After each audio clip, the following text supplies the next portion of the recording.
GTV में मुजाहिद वली आपको खुशामदीद कहता है। और जो मनाजिर इस वक्त इसराइल की बर्बरियत के सबब पहले फ़लस्तीन और लेबनान में देखे जा रहे हैं, ज़रा उसकी एक झलक देखिए कि इस बर्बरियत को देखने के बावजूद मैं देख रहा था कि यूनाइटेड नेशन में पूरा आलम इस्लाम मौजूद है, मुस्लिम ममालिक मौजूद हैं, लेकिन हर इशू पे गुफ्तगू हो रही है सिवाय इन ये जो मुसलसल इसराइल हमला आवर हुआ है। और ये इस वैश्याना जंग का सबसे जो अलमनाक पहलू ये होता है किसी भी जंग का कि सबसे ज़्यादा शिकार उसके ख़वातीन और बच्चे होते हैं। आपने देखा होगा कि जब 50,000 शहीद हुए फ़लस्तीन तो उनमें अस्पतालों में अक्सरियत बच्चों की माओं की जो बेवा हो रही थी उनकी थी। और ये जो हदफ फ़लस्तीन में नाकामी के बाद अगला हदफ जो लेबनान ने बनाया है उसमें भी शहादतें अब तक कोई 500 के करीब हो गई हैं, लेकिन जैसे गो के हिज़्बुल्लाह अपने महदूद वसाइल से जवाबी कार्रवाई कर रहा है, लेकिन आलम इस्लाम कह लें, मुस्लिम उम्मा कह लें, अरब ममालिक कह लें, उनकी बेइज्जती आपके सामने है। कहना नहीं चाहता लेकिन बहरहाल ये हकीकत है कि ईरान ही एक ऐसा मुल्क है जो अभी तक इनके लिए सबसे बड़ा रुकावट बना है। मेरे साथ मजलिस वहदत मुस्लिमीन के हज़रत अल्लामा हसन ज़फ़र नक़वी साहब हैं। शुक्रिया नक़वी साहब, आपने वक्त निकाला। और ये जो बल्कि मैं आपसे अपनी मालूमात के लिए, मैं तो तालिब इल्म हूँ, ये कहा जा रहा है कि क्योंकि फ़लस्तीन में इसके बावजूद कि इतनी बड़ी शहादतें हुई हदफ में इसराइल कामयाब नहीं हुआ, और अब जो उसका दूसरा हदफ लेबनान बन रहा है, इसके बाद तीसरा और कोई बनेगा। और इसमें आप देख रहे होंगे कि इस वक्त UN में भी तमाम हमारे मुस्लिम ममालिक के सरबराहान मौजूद हैं, लेकिन मैं नहीं देख रहा था कि कोई बहुत ख़ास उनकी तवज्जो इस बात पर हो। जी हज़रत। बिस्मिल्लाहिर्रहमानिर्रहीम, अल्हम्दुलिल्लाह वस्सलातु अला अलिया। बहुत बहुत शुक्रिया मुजाहिद साहब आपका, परवरदिगार आपको सलामत रखे। ऐसे इशूज़ पर चंद ही लोग हैं जो बातें कर रहे हैं खुलकर, उनमें से एक आपकी शख्सियत है। मैं आपकी खिदमत में अर्ज़ करूं कि 7 अक्टूबर को जब साल गुज़िश्ता ये लड़ाई शुरू हुई थी तो नेतन्याहू ने अपनी कौम से कहा था कि उन्हें 3 महीने बर्दाश्त करना पड़ेगा, 3 महीने के बाद हम ये सब सफाया करके और जंग को ख़त्म कर देंगे। उस वक्त नाचीज़ जिस प्रोग्राम में जाता था वहाँ एक बात कहता था कि जंग अभी शुरू हुई है, जंग ख़त्म नहीं होती 3 महीने में। और आप देख रहे हैं कि 1 साल हो गया और वो अपने मकासद को हासिल करने में नाकाम रहे। अब वो यही ऐलान करता हुआ दंदनाता हुआ घुसा है लबनान में कि थोड़े दिन और बर्दाश्त करना पड़ेगा, फिर हम हिज़्बुल्लाह की मुकाविमत को भी ख़त्म कर देंगे।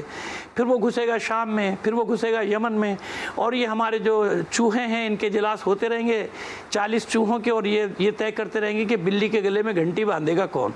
तो जिस तरफ आपने इशारा कर दिया कि मैं फिर अर्ज़ कर रहा हूँ कि ये जंग का आगाज़ था पिछले साल और अभी ये जंग आगे बढ़ रही है। और जिस तरह से वो नाकाम हुआ है फ़लस्तीन में, अमली तौर पर नाकाम हुआ है, हम ये मनाजिर लुबनान में भी देख रहे हैं और देखते रहेंगे। आप देखिएगा इंशाअल्लाह कि जब कोई साम्राज्य ताकत ख़त्म होने जाती है ना तो ज़ाहिर है कि तबाही तो बर्बादी तो फैलाती है। एक साम्राज्य की तारीख़ है अपनी, तो ये अपनी आखिरी सांसों पर है। मुस्लिम हुक्मरान साथ दें या ना दें, लेकिन सबको एक बात ये समझ में आ जानी चाहिए कि बारी बारी सबका नंबर आएगा, कोई भी नहीं बचेगा। कोई जिसने भी ख़याम नहीं, लेकिन नक़वी साहब मैं इस मौजू को बसत एहतराम मैं इस मौजू को और वसी करूँगा, और वो इसलिए कि आपको भी इल्म है कि इसराइल अमेरिका के बगैर तो नहीं है। तो जो भी उसकी जो अस्करी क़ुव्वत हो, उसके पास जो वसाइल हों, ये सब अमेरिका की देन है। और आपने देखा होगा कि साल भर पहले अगर ये वॉर शुरू नहीं होती तो UAE ने तस्लीम कर लिया था। कुछ लोग कह रहे थे कि दुबई में यहूदी ज़्यादा नज़र आने लगे हैं, अरबों से ज़्यादा सऊदी अरब करने जा रहा था, उससे पहले कई ममालिक कर चुके हैं। लेकिन आप ये देख रहे हैं कि जो अमेरिकन हैं, यानी इसराइल अमेरिका के बगैर नहीं है, और इस हद तक उनका इन्फ्लुएंस है कि सॉरी टू से इस वक्त जिक्र नहीं करना चाहिए कि ईरान ने गैस लाइन बिछा दी है, लेकिन हमारे मिनिस्टर ऑफ डिफेंस ने ये कहा कि जनाब हम इस सिलसिले में मजबूर हैं कि आगे नहीं बढ़ सकते अमेरिका के, यानी ज़रा हटके मौजूद तो है। असल तो ये है कि वो हमारे सबके आलम इस्लाम के जो हमारे समीर पाकिस्तान के मफादात जुड़े हुए हैं ना अमेरिकन से, और इसीलिए वो इसराइल के खिलाफ खुल के नहीं आते। देखिए जी मैं यही अर्ज कर रहा था, आगे जाकर मैं इसी तरफ आना चाह रहा था कि आपने देखा कि सारी दुनिया के सरबराह ने ममलिकत जमा है यूएनओ में, लेकिन किसी की आवाज़ नहीं निकल रही है। बिल्कुल रस्मी सा बयान जो उनका पहले से कमिटेड होता है कि हम बोलेंगे, आप उस पर कुछ एतराज़ ना कीजिएगा, क्योंकि हम नहीं बोलेंगे तो हमारी आवाम हमारे खिलाफ हो जाएगी। तो वो बयानात की हद तक आप छोड़ दें। सीधी सी बात है कि 1 साल से अगर इसराइल लड़ रहा है, तो अगर ये मगरबी ताकत है और अमेरिका उसको असलहा नहीं दे रहा, तो फिर वो कैसे लड़ सकता है? जब अभी कल देखें बरतानिया के लोगों ने एहतिजाज किया है कि इसराइल को असलहा देना बंद किया जाए। अमेरिका में अमेरिका के लोग निकल रहे हैं। मैं यूरोप के लोगों को भी ये खराज अकीदत पेश करता हूँ। देखिए, हुकूमतें अलग होती हैं, अवाम के रवैये अलग होते हैं। आज मुसलमानों और काफिर की भी बात नहीं रही, आज तो इंसानियत एक तरफ होती जा रही है ना। पूरी मगरबी दुनिया में, इस्लामी दुनिया से बड़े बड़े प्रोटेस्ट किए हैं लाखों लोगों ने निकल के। हमारे यहाँ तो सिर्फ ले दे के पाकिस्तान बचा है या ईरान बचा है या तुर्की, जहाँ पे कुछ मुजाहरे हो जाते हैं, वरना और मुल्कों में तो इस्लामी ममालिक में आप मुजाहरा भी नहीं कर सकते इसराइल के खिलाफ। आपके इल्म में है, आप जानते हैं कि इस्लामी दुनिया पूरी तरह से पहले उन्होंने कंट्रोल किया है ना उस पूरी इस्लामी दुनिया पे, अपनी पिट्ठू बिठाएं। अपने पिट्ठू बिठाने के बाद जिन मुल्कों में इतनी सकत नहीं है कि अभी आपने इस तरफ इशारा किया, बड़ी माजरत के साथ हम बड़े फख्र से कहते हैं कि हम एटमी ताकत हैं, इतनी बड़ी एटमी ताकत है कि हम गैस की और तेल की लाइन जो है वो अपने पड़ोसी से नहीं ले सकते, हमें हज़ारों मील दूर देखना पड़ेगा। हम कोई अपना फैसला नहीं कर सकते। आखिर और भी दुनिया में ममालिक हैं जो अमेरिका के साथ कैंप में होने के बावजूद ईरान के साथ सारे ताल्लुकात भी हैं, तुर्की के साथ ताल्लुकात हैं, सबसे वो ले रहे हैं, चीज़ें खरीद रहे हैं। आप जानते हैं वो किसी की नहीं सुनते, अपना जब कौमी मफाद। ठीक है, एक बात ये भी है ना कि ठीक है, आप लोग हुए, जमात इस्लामी वाले हुए, यहाँ मुजाहरे तो करते हैं, लेकिन मैं सॉरी से मैं जहाँ बैठा हूँ वहाँ सजेस्ट तो नहीं कर सकता, लेकिन ऐसा लगता है कि उस वक्त हमने फ़लस्तीन में भी देखा कि गालिबन एक रास्ता इजिप्ट का था। एक ये भी मुश्किल था ना कि वहाँ पहुँचा किस तरह जाए, और उसने भी बाद में इजिप्ट ने बाकायदा ब्लैकमेलिंग की एक लिहाज से, और उन्होंने अपनी शराइत बनवाई कि इस शर्त पे हम जो है तिब्बी इमदाद देंगे, ग़िज़ाई इमदाद देंगे। तो इसलिए अगर आप अब नहीं समझते कि हमें अमली तौर पर लेबनान के जो बर्बाद और तबाहशुदा इलाक़ों में बसने वाले लोग हैं या फ़लस्तीनी हैं, उन तक कैसे पहुंचा जाए? और इसलिए में एक कलेक्टिव तौर पर आप लोगों को स्टैंड लेना पड़ेगा। इंशाअल्लाह पाकिस्तानी हों इस मामले में बड़े फ़राग दिल हैं, और इसमें आपका माशाल्लाह इन्फ्लुएंस और दीगर मुल्कों में भी है। इसके लिए अमली तौर पर भी अल्लामा साहब आप लोगों को रोल अदा करना पड़ेगा ना। देखिए, मैं आपकी खिदमत में अर्ज़ करूं कि जो आप बात कर रहे हैं ना, यकीनन कि इसके ऊपर सब सोच भी रहे हैं और इस पर कोई ना कोई रास्ता निकाल के काम भी कर रहे हैं। जैसे इराक़ का रास्ता है, देखिए कल भी इराक़ से बहुत बड़ी तादाद में लोग गए, इमदादी सामान भी गए। और मिस्र की जो आपने बात की, तो आप खुद देख लीजिए कि उसका अपना इलाका इसराइल के कब्ज़े में, सहराए सीना। तो हमारी हालत ये कि तुर्की हो या मिस्र हो या और जितने भी मालिक हैं, मैं नाम नहीं लेना चाहता, उन सब के नाम छोड़िए, ये आप ये देखें ना कि फ़लस्तीन के मसले में इन्हीं क्या किरदार अदा किया। फ़लस्तीनियों के लिए रास्ते खोलने को ही तैयार नहीं है। जमात इस्लामी हो या मजलिस वहदत मुस्लिमीन, ये 11 महीने से इन लोगों ने मसले को पाकिस्तान में ज़िंदा करके रखा हुआ है, वरना पाकिस्तान में भी कोई कसर नहीं छोड़े। मैं आपसे एक सवाल करता हूँ, सरकारी सतह पर इस 11 महीने में बताइए आप, हमने तो रैलियाँ उठाई, किसी ने पाबंदी नहीं लगाई, सरकारी सतह पर कोई एहतजाज, कोई प्रोटेस्ट लॉन्च किया गया? इनमें इतनी ताकत नहीं है हमारे हुक्मरानों में कि फ़लस्तीन की हिमायत में ये एक दिन का ऐलान कर देंगे, पूरे पाकिस्तान में रैलियां उठेंगे, पूरे पाकिस्तानी कौम बाहर आएगी। क्यों? ये भी इनको डर है कि इनका वो जो आप मफादात की बात करें ना, हमारे यहाँ हर जगह जो मफादात हैं, देखिए इसराइल को जब तबाह करना होता है, अमेरिका को जब तबाह करना होता है, उनके लिए दुनिया का कोई कानून नहीं। वो लीबिया को तबाह करें, अफगानिस्तान को तबाह करें, यमन को तबाह करें, शाम को तबाह करें, जहाँ मर्जी घुस जाए, कोई कानून नहीं होगा उनके लिए।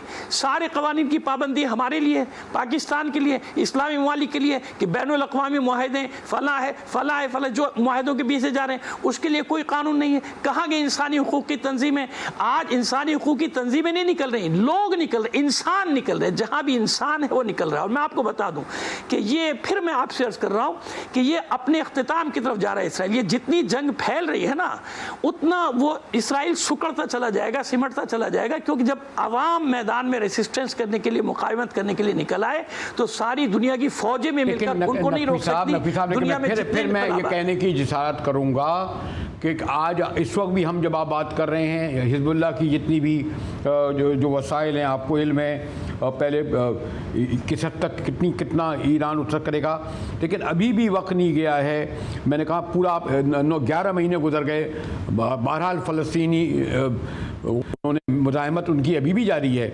लेबनान की तरफ बढ़े हैं और जिस जगह पे बढ़े हैं और आगे भी बढ़ सकते हैं। हम तो ये तवक्को करेंगे आपकी मजलिस से कि वो कॉल दे कि जी आप फ़लस्तीन डे मनाया जाए, वो दबाव डाले कि वो करे, वो इस सिलसिले में बल्कि सियासी बालातर होकर अपने मसलक और सियासत से आगे बढ़कर बात करे सेनेट और कौमी असम्बली में। तो ये अभी तक नज़र नहीं आ रहा। हम मीडिया वाले भी बस ये क्या बस्ती उजड़ चुकेगी तो लिखेंगे मरसिए, हमारा भी यही काम हो गया है खाली।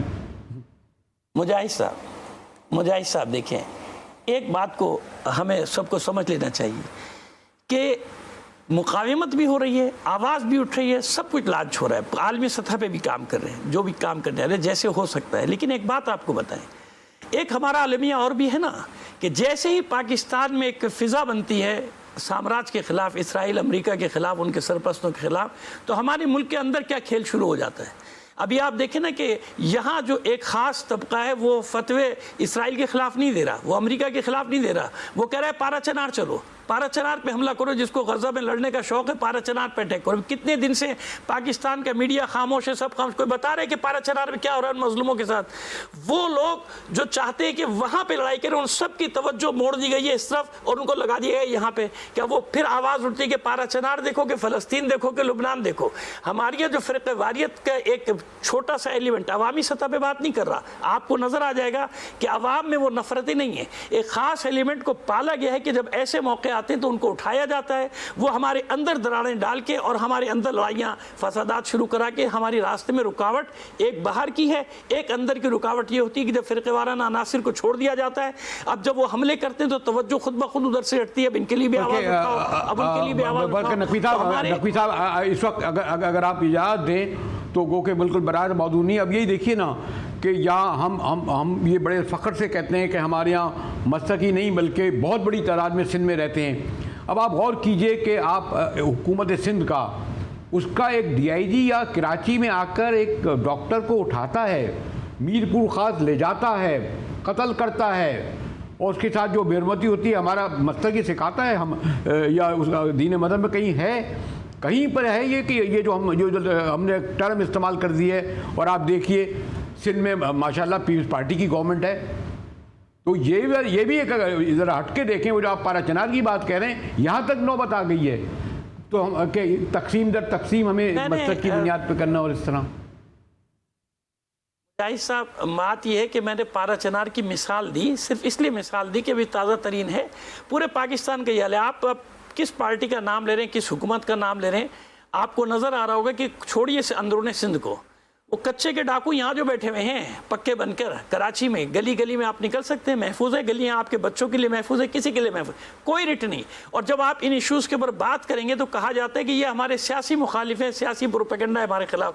तो वो बात तो आप छोड़ देना, कैसी हुकूमत, काय की हुकूमत, और किस तरह से इनको ला के बिठाया जाता है, हमारे सरों पर मुसलत किया जाता है, सब जानते हैं कि क्या होता है क्या नहीं होता। ये सबसे बड़ा आलमिया, क्योंकि जो इनको ला के बिठाते हैं, देखिए अब यहीं से आप सिरा पकड़ लीजिए, जिसने यहाँ पर बिठाया ये यहाँ की बात मानेंगे, उसकी हर बात मानेंगे क्योंकि उसने रातों रात इनको बिठाया है। अब जिसने आलमी सतह पे इनकी सपोर्ट की है तो उसकी बात मानेंगे क्योंकि वो पीछे बैठा हुआ है, कहते हैं उसके बगैर हमें हुकूमत नहीं मिलती। लिहाजा हमारे जितने भी हुक्मरान हैं, वो अरब हुक्मरान हो या यहाँ के हुक्मरान हो, उन सब का आलमिया यही है। एक दो मुल्क दुनिया में ले दे के बचते हैं, वो भुगत रहे हैं, वो लड़ भी रहे हैं, वो मैदान में भी खड़े हुए हैं, वो हर तरह से मदद कर रहे हैं, जिस तरह दामे दिरमे सुखन अमली तौर पर मैदान में भी वो सब खड़े हुए हैं। लेकिन बहरहाल इन सब हुक्मरानों को या हुकूमतों को भुगतना तो पड़ेगा, क्योंकि एक अल्लाह की सुन्नत भी है ना, इस सुन्नत में कोई तब्दीली नहीं आने वाली।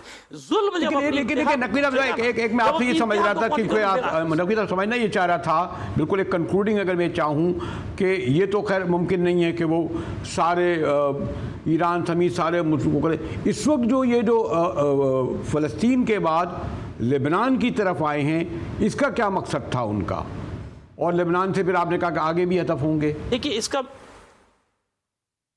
देखिए उसकी सीधी सी बात यह कि हिजबुल्लाह हमास से भी ज़्यादा ख़तरनाक है, बकौल उनके हिजबुल्लाह उससे भी ज़्यादा ख़तरनाक। हिजबुल्लाह ने उनके आधी फोर्सेस को शुमाली इसराइल यानी जुनूबी लुबनान की तरफ अपनी तरफ इन्वॉल्व करके रखा है ना, उनको भुगता है। और हिजबुल्लाह मुसलसल कुछ ना कुछ उनको जवाब भी दे रही है। तो बैक वक्त चाहते हैं कि एक तो लबनान पर जब प्रेशर पड़ेगा तो लबनान में जाहिर है कि सिर्फ हिजबुल्लाह तो नहीं है, लबनान में दीगर मकाती बल्कि दीगर मज़ाहिब के लोग भी हैं। तो एक तो वो वाला प्रेशर भी डेवलप किया जाए कि जैसे फ़लस्तीन की तबाही का जिम्मेदार हमास को ठहराया गया है, इसी तरह लुबनान और शाम की तबाही का जिम्मेदार हिजबुल्लाह को ठहराया जाए। लेकिन हम वहाँ के लोगों का मोराल देख रहे हैं। मैं कल भी प्रोग्राम देख रहा था कि वो क्रिश्चियन हैं नामा निगार, लेकिन वो पूरी सपोर्ट कर रहे हैं हिजबुल्लाह की। वो जानते हैं कि वहाँ के लोग जानते हैं, बरसों से 40 गुज़िश्ता 72 से वहाँ पे गालिबन शुरू हुआ था, 50 साल हो गए, 50-52 साल से वहाँ की पूरी नस्लें, 2 नस्लें जवान हो चुकी हैं, जानती हैं कि इसराइल असल में है क्या। लिहाजा वहाँ पे भी ये नाकाम होंगे। चाहते ये यही हैं कि किसी भी तरह से बैनुल-अक़वामी सतह पे ये मनवाया जाए, अपने पिट्ठों के ज़रिए से प्रोपेगेंडा कराया जाए कि ये सब कुछ हमास और हिजबुल्लाह की वजह से हुआ। इसराइल को बेगुनाह करार दे दिया जाए, जैसे अभी कह रहे हैं कि इसराइल को अपने दिफा का हक़ है, इसराइल को अपने दिफा का हक़ है। ओ भाई, इसराइल को अपने दिफा का हक़ है, जिसकी ज़मीन पर कब्ज़ा है उसको भी आज़ादी की तहरीक चलाने का हक़ है या नहीं है? उनके बच्चे, मगरिब में एक बच्चा बरतानिया में मारा गया था, मर्डर हुआ था, तो आपने देखा कि क्या हाल हो गया था बरतानिया में। वो बच्चा है, और फ़लस्तीनियों के बच्चे, लुबनानियों के बच्चे, इराकियों के बच्चे, यमनियों के बच्चे, ये इंसानों के बच्चे नहीं हैं। यहाँ तो मकतब की भी बात नहीं हो रही ना कि किसी शिया को मार रहे, सुन्नी को मार रहे, सबको बराबर। अगर मैं चाहूँगा कि ये नकवी साहब हालांकि रिवायत से हटकर है, लेकिन मैं खाली एंकर नहीं हूँ बल्कि एक इंसानियत के नाते, बहरहाल एक मज़हब के नाते भी मैं कह लूँगा, और ख़ास तौर पर इस वक्त जो कुछ हो रहा है, आपके ज़रिए पैगाम उन तक सब लोगों तक पहुँचे ना कि वो मकदूर भर, और यकीनन हमारे पास है कि इस वक्त अमली इमदाद की उन्हें ज़रूरत है। और माशाल्लाह आपकी, जैसे मैंने कहा, बड़ी मुनज़्ज़म तंजीम है, इसको एक पहलकारी करनी चाहिए। और मैं देखता हूँ ये, सॉरी तुझे, मुझे अक्सर कोई अच्छा नहीं लगता, लोग मैंने सैलानी से भी कहा था कि ये आप अगर समझते हैं कि सिर्फ लोगों को लाइन में लगाकर आपने खाना खिला के करोड़ों रुपया का कर दिया, इस पर भी काफ़ी कुछ लोगों ने कुछ कहा था कि कुछ इसमें मैं तफसील में नहीं जाऊँगा। तो ये भी बात पे हमारे यहाँ बड़ा लोग करोड़ों रुपए दे रहे हैं इस बात के लिए। तो मैं समझता हूँ कि इस हवाले से आपके ज़रिए भी पैगाम जाना चाहिए जहाँ जहाँ तक भी पहुँच सके, हमारे इस अभी स्क्रीनों के ज़रिए, फिर सोशल मीडिया के ज़रिए, कि हम उनकी अमली मदद करें। नकवी साहब, मुजाहिद साहब, मैं यही गुजारिश करूंगा आपसे, बल्कि आपके चैनल के ज़रिए से, कि पूरी दुनिया के मुसलमानों को, मुसलमान नहीं बल्कि इंसान इस तरफ मुतवज्जे हों और हो रहे हैं कि उनकी मदद करें। लेकिन जो आपने NGOs के नाम लिए ना, बड़ी माजरत के साथ, आप भी जानते हैं, मैं भी जानता हूँ कि करोड़ों आते हैं, तो बहरहाल वो करोड़ों आते हैं तो खर्च होते हैं। मैंने 1-2 NGOs से बात की, अलमिया आपको बताऊँ अब क्या है। जब मैंने बात की तो उन्होंने हमसे कहा कि हम मजबूर हैं, क्योंकि हमारे दौरे होते हैं यूरोप अमेरिका में, वहीं से हमारी फंडिंग ज़्यादा होती है, लिहाजा इस मामले में नहीं बोल सकते। यहाँ पाकिस्तान में अगर किसी देहात में किसी खातून की बेहुरमती हो जाए, ज़ाहिर है बेहुरमती है, जिसकी भी हो, गरीब की हो या अमीर की हो, तो पूरे पाकिस्तान में, पूरी दुनिया में क़यामत आती है। एक एक बारियाँ लगती हैं, आपको याद होगा, बारियाँ लगती हैं। एक NGO पहले एक को लेके जाती है, फिर वो वापस आती है फंडिंग करके, फिर दूसरी लेके जाती है, फिर तीसरी लेके जाती है। इतने बड़े अलमी होने, ये सब NGOs आप देखें कि खामोश है, जैसे इनके मुँह में ज़बान नहीं है।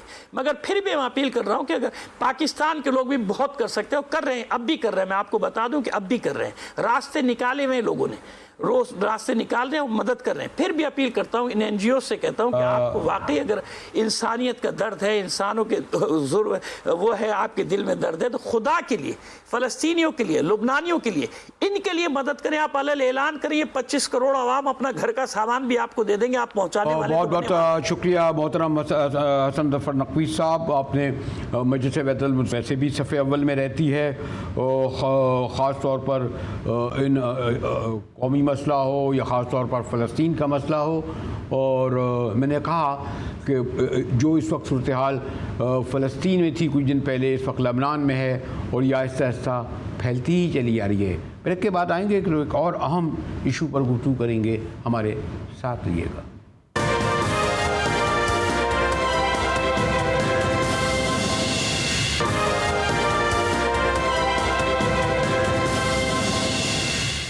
PTV में एक बार फिर मुजाहिद वली आपको खुशामदीद कहता है। कहा यह जा रहा है कि जनाब ये जो सारी कल मैं देख रहा था कि बिलावल भुट्टो रज़ाई साहब और हुकूमत और उनके हामी बड़े तवातुर से बड़े कहते हैं कि जनाब हर सूरत में आईनी अदालतें इसलिए बदलनी चाहिए कि क्योंकि फ़ैसले जल्द नहीं आते।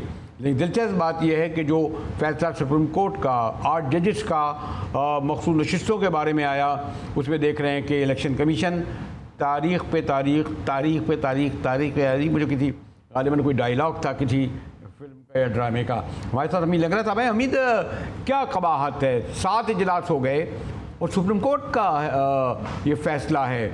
आप नहीं समझते कि अगर इस वक्त इलेक्शन कमीशन माहिर कानून भी कहते हैं तौहीन अदालत का मुरतब तो नहीं हो रहा इस पर फैसला ना करके? हमीद देखिए मुजाहिद साहब, इलेक्शन कमीशन जो है वो एक आईनी इदारा है और बाइख्तियार इदारा है और उसको सुप्रीम कोर्ट के फैसले के हवाले से उस पर अमल दरामद के हवाले से उसको मुकम्मल इख्तियारात हासिल हैं कि वो मुकम्मल सूझबूझ के बाद जो है वो कोई फैसला करे। आपकी बात बिल्कुल अपनी जगह पे ठीक है कि ये जिस सुप्रीम कोर्ट के फैसले के बाद उस पर अमल दरामद के हवाले से ताख़ीर ज़रूर हो रही है, लेकिन 2-3 ऑप्शन ऐसे हैं जो इस वक्त इलेक्शन कमीशन के अंदर जो है वो जिनके ऊपर एक कहा जाए कि एक जंग का सा माहौल है।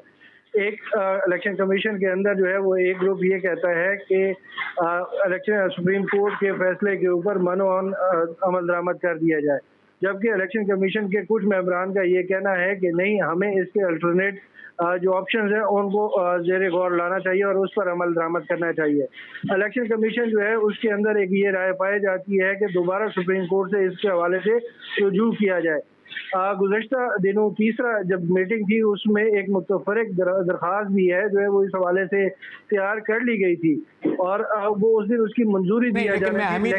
हमीद मैं आपसे थोड़ा सा शायद इख्तिलाफ करने की जिसारत करूँगा कि इलेक्शन कमीशन का ये ख्याल था और अगर पार्लियामान इस वक्त सेशन में होती कि वो एक बार फिर कोशिश करते कि 2/3 मेजॉरिटी के ज़रिए, ये तो आईनी तरमीम उन्हें लानी पड़ेगी ना कि अगर वो सुप्रीम कोर्ट का फैसले पर नहीं करते तो एक तो सेशन नहीं हो रहा, UN चले गए आपके प्राइम मिनिस्टर और शायद वो इसलिए ताख़ीर कर रहे हैं कि पार्लियामान आए इस बारे में एक बार फिर सुप्रीम कोर्ट के फैसले को अंडू कर दे।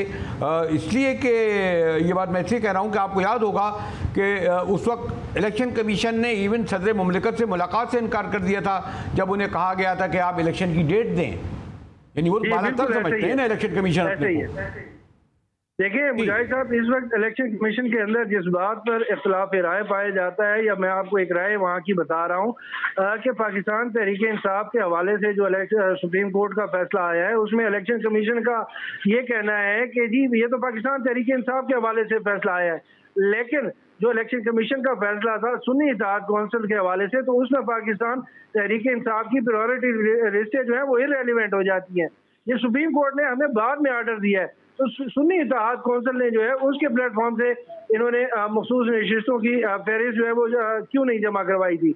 अब इस मुद्दे के ऊपर जो है वो इलेक्शन कमीशन इस चीज़ पर गौर कर रहा है कि दोबारा सुप्रीम कोर्ट से रुजू कर लिया जाए, या इलेक्शन कमीशन का एक जो आंसर है वो ये भी कहता है कि नहीं, फौरी तौर पर सुप्रीम कोर्ट के इस फैसले के अगेंस्ट जहाँ से हमीद देखिए मैं तो और देखिए मैं कानूनी मुशगाफियों में पढ़ने के बजाय बल्कि बड़े आपके पाए के वकील हैं, वो तो पील पार्टी के हैं चौधरी एतराज हसन साहब, और वो उन्होंने तो अभी कुछ अर्से पहले मुझे कहा कि जनाब अगर पार्लियामान में 12 आज़ाद अरकान ये कहें जनाब हम सोशलिस्ट पार्टी के मेंबर हैं, तो आप कैसे रोकेंगे भाई उन्हें?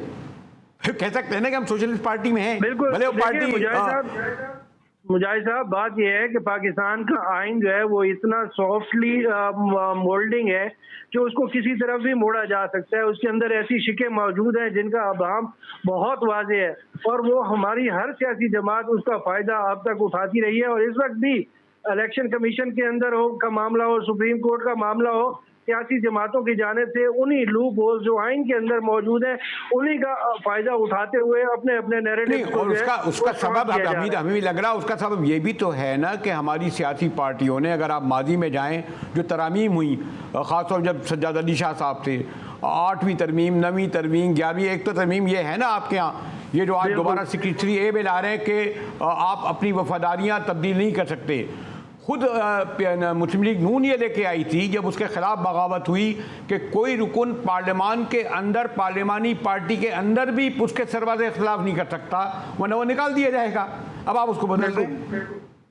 देखिए ना, यही बात है कि ये सियासी जमातें जो है वो इस हवाले से हमेशा फैसले करती आई हैं, वो आइन के अंदर तब्दीलियां करती आई हैं, और एक दफा फिर नून लीग का वो फ्रंट फुट में है कि नहीं, ये बच्चियों के नजरिए जरूरत है, वक्त के हिसाब से तब्दीली लानी है। और पाकिस्तान तहरीक इंसाफ उस वक्त इस चीज के हक में खड़ी हुई थी, और आज पाकिस्तान तहरीक इंसाफ उसके पिक्चर के दूसरी तरफ खड़ी हुई है, और आज वो उसकी मुखालफत कर रही है कि ये नहीं होना चाहिए, क्योंकि उसका इमीडिएट नुकसान जो है वो पाकिस्तान हमीद लंगरा साहब देखते हैं कि तारीख पे तारीख कब तक लेती रहेगी इलेक्शन कमीशन। लेकिन बहरहाल माहिर कानून कहते हैं कि वो तौहीन अदालत का मुर्तकब हो रहे हैं।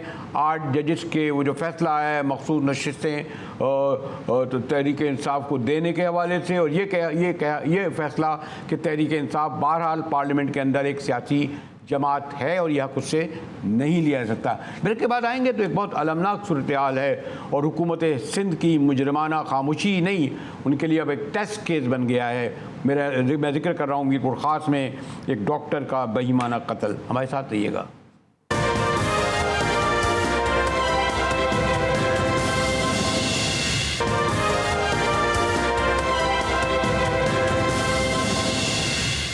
टीवी में एक बार फिर मुजाहिद वली आपको खुशामदीद कहता है, और बड़ा अफसोसनाक वाक़या सानही कहूँगा, और पुलिस की जिसे कहते हैं बेदर्दी, और उसमें हुकूमत सिंध की बेइसी कि किस तरह एक डॉक्टर को कराची में लियारी से पकड़ा, उसका मर्डर हुआ और कुछ लोग पकड़े गए लेकिन असल बच गए। हमारे साथ अनवर वही हैं, सीनियर जर्नलिस्ट मीरपुर ख़ास से।